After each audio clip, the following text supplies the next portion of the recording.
इसी तरीके से सूरह निसा सूरह नंबर 4 आयत नंबर 29, और तुम लोग अपने हाथों से अपने आप को हलाकत में मत डालो। तो इस आयत को मुफस्सिरीन खुदकशी के खिलाफ इस्तेमाल करते हैं। खुदकशी करना हराम है। खुदकशी करने के कई तरीके होते हैं।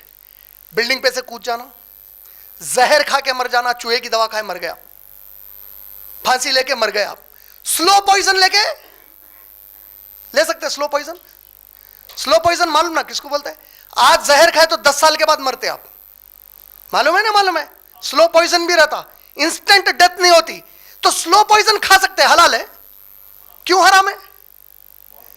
क्योंकि आपको मालूम है खाए तो आज नहीं तो कल मर दो, तो आप वो चीज खाए जिसकी वजह से मरे। अब आप खुदकशी करे आप बराबर। इसी के जिमन में इसलिए बोला जाता कि तंबाकू की हर चीज हराम है, क्योंकि तंबाकू का जो प्रोडक्ट सबसे खतरनाक है वो है सिगरेट। और सिगरेट दुनिया में वाहिद ऐसा प्रोडक्ट है जिसके बेचने के वक्त पे कंपनी के लिए स्टैट्यूटरी वार्निंग के तौर पे लिखना पड़ता कि it is dangerous for your health. समझ में आ गया? अगर आप सिगरेट पी रहे हैं, उस तंबाकू की वजह से मरे। औरतें पान में जर्दा डाल के खाते, गुटके खाते बाज लोग।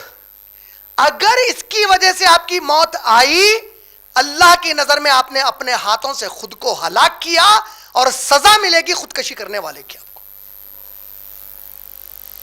समझ में आई बात?